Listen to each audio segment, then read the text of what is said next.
Vladimir Ilyich Lenin. Frederick Engels.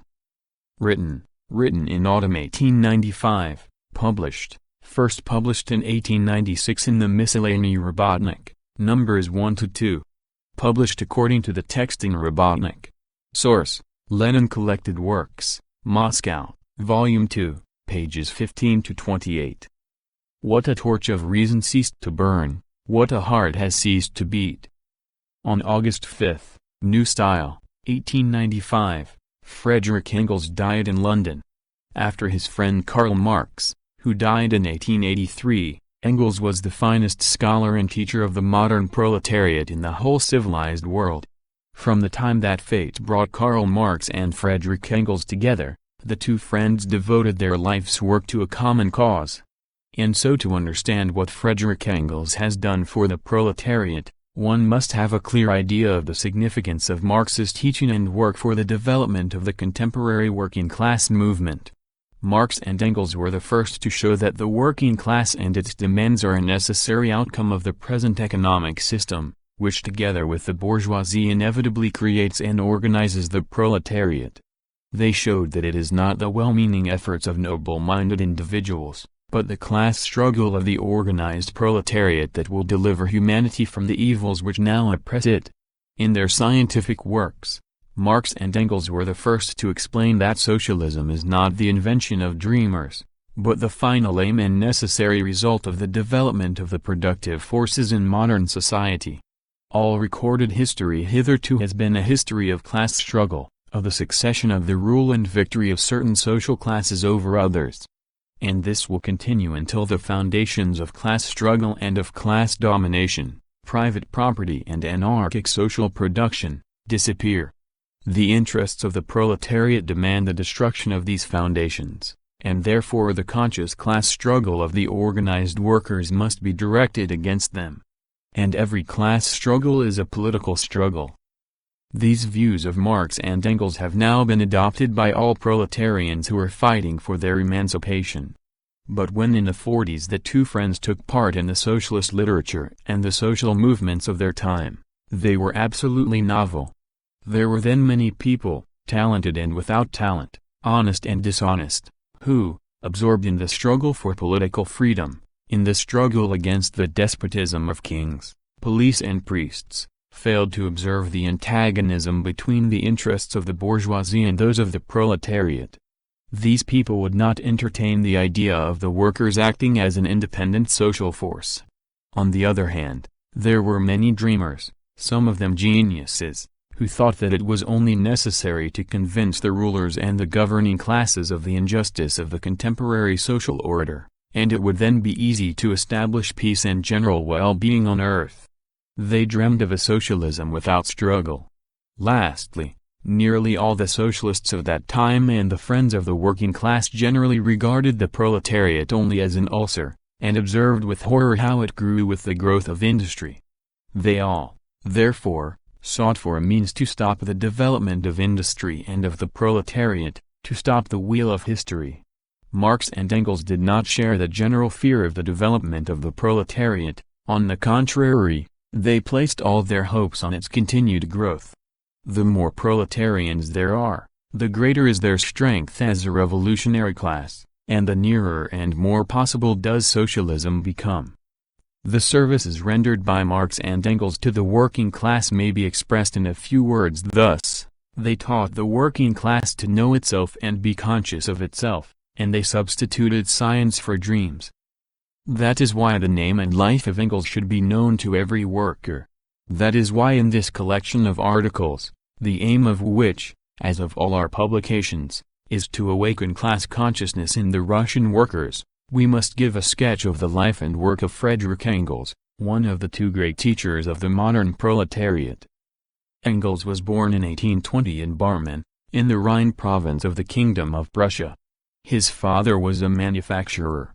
In 1838 Engels, without having completed his high school studies, was forced by family circumstances to enter a commercial house in Bremen as a clerk. Commercial affairs did not prevent Engels from pursuing his scientific and political education. He had come to hate autocracy and the tyranny of bureaucrats while still at high school. The study of philosophy led him further. At that time Hegel's teaching dominated German philosophy, and Engels became his follower. Although Hegel himself was an admirer of the autocratic Prussian state, in whose service he was as a professor at Berlin University, Hegel's teachings were revolutionary. Hegel's faith in human reason and its rights, and the fundamental thesis of Hegelian philosophy that the universe is undergoing a constant process of change and development, led some of the disciples of the Berlin philosopher, those who refused to accept the existing situation, to the idea that the struggle against this situation, the struggle against existing wrong and prevalent evil, is also rooted in the universal law of eternal development. If all things develop, if institutions of one kind give place to others, why should the autocracy of the Prussian king or of the Russian Tsar, the enrichment of an insignificant minority at the expense of the vast majority, or the domination of the bourgeoisie over the people, continue forever? Hegel's philosophy spoke of the development of the mind and of ideas. It was idealistic. From the development of the mind it deduced the development of nature, of man, and of human, social relations. While retaining Hegel's idea of the eternal process of development, see footnote 1, Marx and Engels rejected the preconceived idealist view. Turning to life, they saw that it is not the development of mind that explains the development of nature but that, on the contrary, the explanation of mind must be derived from nature, from matter. Unlike Hegel and the other Hegelians, Marx and Engels were materialists. Regarding the world and humanity materialistically, they perceived that just as material causes underlie all natural phenomena, so the development of human society is conditioned by the development of material forces, the productive forces. On the development of the productive forces depend the relations into which men enter with one another and the production of the things required for the satisfaction of human needs. And in these relations lies the explanation of all the phenomena of social life, human aspirations, ideas and laws. The development of the productive forces creates social relations based upon private property, but now we see that this same development of the productive forces deprives the majority of their property and concentrates it in the hands of an insignificant minority. It abolishes property, the basis of the modern social order. It itself strives towards the very aim which the socialists have set themselves. All the socialists have to do is to realize which social force, owing to its position in modern society, is interested in bringing socialism about, and to impart to this force the consciousness of its interests and of its historical task. This force is the proletariat. Engels got to know the proletariat in England, in the center of English industry, Manchester, where he settled in 1842, entering the service of a commercial firm of which his father was a shareholder. Here Engels not only sat in the factory office but wandered about the slums in which the workers were cooped up, and saw their poverty and misery with his own eyes. But he did not confine himself to personal observations. He read all that had been revealed before him about the condition of the British working class and carefully studied all the official documents he could lay his hands on. The fruit of these studies and observations was the book which appeared in 1845, The Condition of the Working Class in England. We have already mentioned what was the chief service rendered by Engels in writing The Condition of the Working Class in England. Even before Engels, many people had described the sufferings of the proletariat and had pointed to the necessity of helping it. Engels was the first to say that the proletariat is not only a suffering class, that it is, in fact, the disgraceful economic condition of the proletariat that drives it irresistibly forward and compels it to fight for its ultimate emancipation. And the fighting proletariat will help itself. The political movement of the working class will inevitably lead the workers to realize that their only salvation lies in socialism. On the other hand, socialism will become a force only when it becomes the aim of the political struggle of the working class.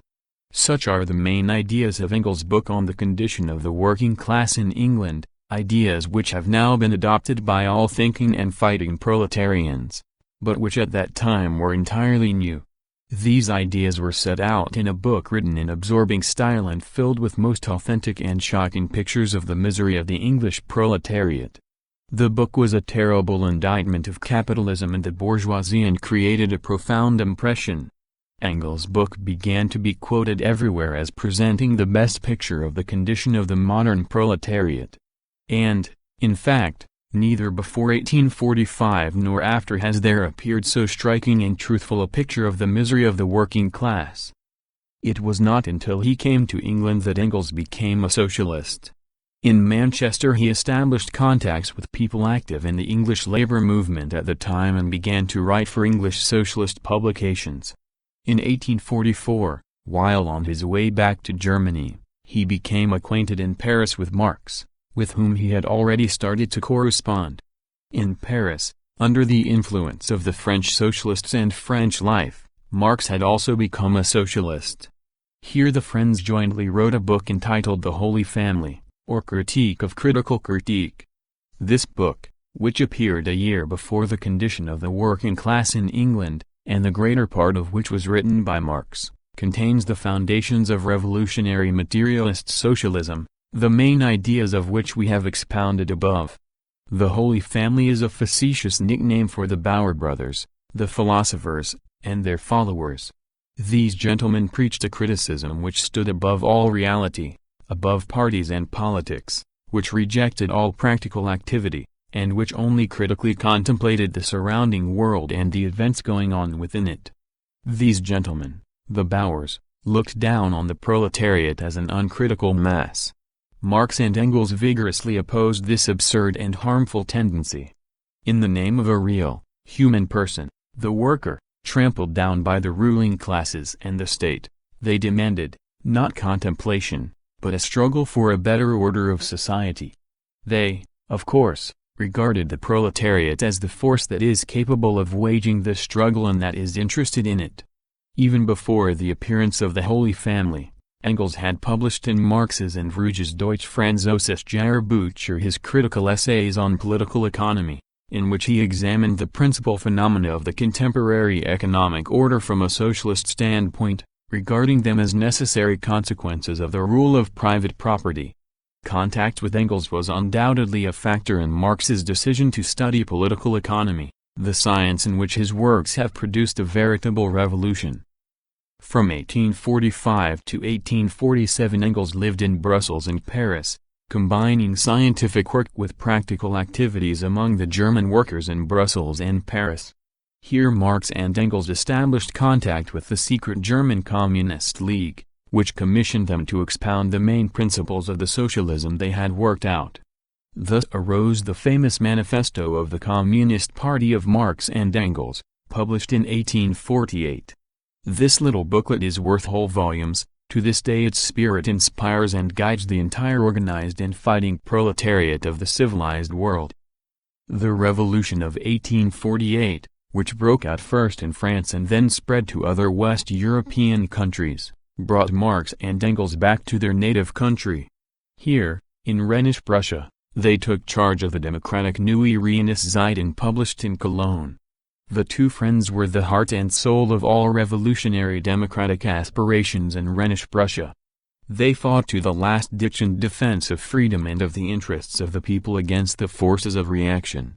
The latter, as we know, gained the upper hand. The Neue Rheinische Zeitung was suppressed. Marx, who during his exile had lost his Prussian citizenship, was deported. Engels took part in the armed popular uprising, fought for liberty in 3 battles, and after the defeat of the rebels fled, via Switzerland, to London. Marx also settled in London. Engels soon became a clerk again, and then a shareholder, in the Manchester commercial firm in which he had worked in the 40s. Until 1870 he lived in Manchester, while Marx lived in London, but this did not prevent their maintaining a most lively interchange of ideas. They corresponded almost daily. In this correspondence the two friends exchanged views and discoveries and continued to collaborate in working out scientific socialism. In 1870 Engels moved to London, and their joint intellectual life, of the most strenuous nature, continued until 1883, when Marx died. Its fruit was, on Marx's side, Capital, the greatest work on political economy of our age, and on Engels' side, a number of works both large and small. Marx worked on the analysis of the complex phenomena of capitalist economy. Engels, in simply written works, often of a polemical character, dealt with more general scientific problems and with diverse phenomena of the past and present in the spirit of the materialist conception of history and Marx's economic theory. Of Engels' works we shall mention, the polemical work against Dühring, analyzing highly important problems in the domain of philosophy, natural science and the social sciences, see footnote 2, The Origin of the Family, Private Property and the State, translated into Russian, published in St. Petersburg, 3rd A, 1895, Ludwig Feuerbach, Russian translation and notes by G. Plekhanov, Geneva, 1892, an article on the foreign policy of the Russian government, translated into Russian in the Geneva Social Democrat, numbers 1 and 2, splendid articles on the housing question, and finally, 2 small but very valuable articles on Russia's economic development, Frederick Engels on Russia, translated into Russian by Zaslik, Geneva, 1894. Marx died before he could put the final touches to his vast work on capital. The draft, however, was already finished, and after the death of his friend, Engels undertook the onerous task of preparing and publishing the second and the third volumes of Capital. He published Volume 2 in 1885 and Volume 3 in 1894. His death prevented the preparation of Volume 4. These 2 volumes entailed a vast amount of labor. Adler, the Austrian Social Democrat, has rightly remarked that by publishing Volumes 2 and 3 of Capital, Engels erected a majestic monument to the genius who had been his friend, a monument on which, without intending it, he indelibly carved his own name. Indeed, these 2 volumes of Capital are the work of 2 men, Marx and Engels. Old legends contain various moving instances of friendship. The European proletariat may say that its science was created by 2 scholars and fighters, whose relationship to each other surpasses the most moving stories of the ancients about human friendship. Engels always, and, on the whole, quite justly, placed himself after Marx. In Marx's lifetime, he wrote to an old friend, "I played second fiddle." His love for the living Marx, and his relevance for the memory of the dead Marx were boundless. This stern fighter and austere thinker possessed a deeply loving soul. After the movement of 1848–49, Marx and Engels in exile did not confine themselves to scientific research. In 1864 Marx founded the International Working Men's Association, and led this society for a whole decade. Engels also took an active part in its affairs. The work of the International Association, which, in accordance with Marx's idea, united proletarians of all countries, was of tremendous significance in the development of the working-class movement. But even with the closing down of the International Association in the 70s, the unifying role of Marx and Engels did not cease. On the contrary, it may be said that their importance as the spiritual leaders of the working-class movement grew continuously, because the movement itself grew uninterruptedly. After the death of Marx, Engels continued alone as the counselor and leader of the European socialists. His advice and directions were sought for equally by the German socialists, whose strength, despite government persecution, grew rapidly and steadily, and by representatives of backward countries, such as the Spaniards, Romanians and Russians, who were obliged to ponder and weigh their first steps. They all drew on the rich store of knowledge and experience of Engels in his old age. Marx and Engels, who both knew Russian and read Russian books, took a lively interest in the country, followed the Russian revolutionary movement with sympathy and maintained contact with Russian revolutionaries. They both became socialists after being Democrats, and the democratic feeling of hatred for political despotism was exceedingly strong in them. This direct political feeling, combined with a profound theoretical understanding of the connection between political despotism and economic oppression, and also their rich experience of life, made Marx and Engels uncommonly responsive politically. That is why the heroic struggle of the handful of Russian revolutionaries against the mighty Tsarist government evoked a most sympathetic echo in the hearts of these tried revolutionaries. On the other hand, the tendency, for the sake of illusory economic advantages, to turn away from the most immediate and important task of the Russian socialists, namely, The winning of political freedom naturally appeared suspicious to them and was even regarded by them as a direct betrayal of the great cause of the social revolution. The emancipation of the workers must be the act of the working class itself, Marx and Engels constantly taught. But in order to fight for its economic emancipation, the proletariat must win itself certain political rights. Moreover, Marx and Engels clearly saw that a political revolution in Russia would be of tremendous significance to the West European working-class movement as well. Autocratic Russia had always been a bulwark of European reaction in general. The extraordinarily favorable international position enjoyed by Russia as a result of the War of 1870, which for a long time sowed discord between Germany and France, of course only enhanced the importance of autocratic Russia as a reactionary force.